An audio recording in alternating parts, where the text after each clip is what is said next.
Coming up next, we get to this UFC middleweight division fight.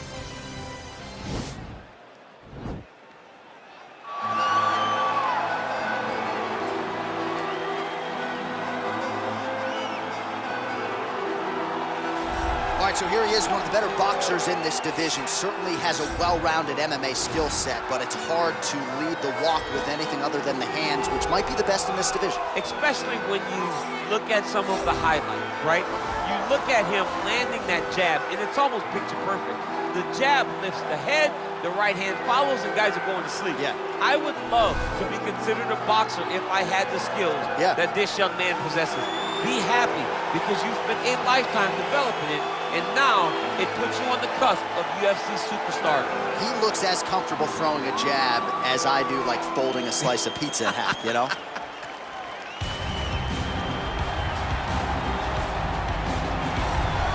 All right, so here he is, one of the best boxers on this UFC roster, and if this fight was to be contested under the Marquess of Queensberry rules, it would be no contest, but we got an MMA fight here tonight. We would be talking about a one-round fight, because there are no fighters in the UFC that can compete with this guy in that one form of combat. Such a great jab, the head movement. It's never on a line. He's constantly going left to right, right to left. It's like a triangle. He's moving. You can never see a stationary target in his approach. And what I truly love about him is his ability to really dig that left body shot to try and find the liver to end fights. We don't see knockouts like that very often. This man has done this a number of times in the UFC. The sweet science. Some people think boxing is simple. It is anything but. This fighter has certainly mastered it. Our tale of the tape for this middleweight fight. So more than 15 years, the gap in age between these two fighters, and they both possess a similar height and reach. Here's Bruce Buffer. Ladies and gentlemen, this fight is 3 rounds in the UFC middleweight division. Introducing first, fighting out of the blue corner. This man is a boxer, making his professional debut here tonight. He stands 5 feet 10 inches tall, weighing in at 175 pounds. Fighting out of Paris, France, Combat Kid. And now, here's his opponent, fighting out of the red corner. This man is a boxer, making his professional debut here tonight. He stands 5 feet 8 inches tall, weighing in at 171 pounds. Fighting out of New York, Kid Dynamite.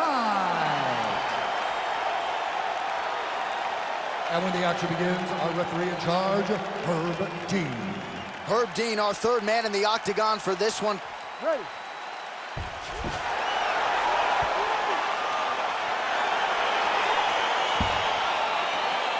Ready to fight. All right, here we go. Round 1, outstanding matchup of strikers. Any chance this thing hits the canvas?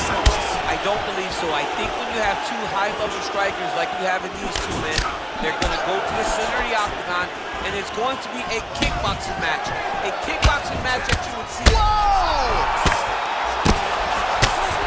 Oh, big combination of ground and pound strikes here, DC. This could be the beginning of the end. I mean, you got to be very careful. Oh, he tasted that knockout life.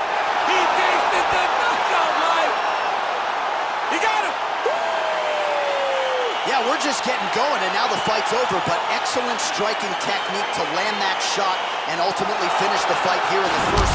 You've heard us say it before, but sometimes when you catch a guy cold before he's had a chance to get going in the fight, it can have a bigger effect. It certainly did here tonight. And there he is after the huge knockout turned in tonight. Near perfect execution and one of the bigger highlights of his UFC career. Ladies and gentlemen, referee Herb Dean's going to stop this contest at 40 seconds of the very first round, declaring the winner by knockout, Kid Dynamite. Well, we congratulate him on a huge knockout here tonight. He'll probably keep that smile while he's sleeping tonight after what he was able to produce. He's going to be smiling for a really long time. When you get a knockout like that, not only do you get the win, you also, most times, walk away with a $50,000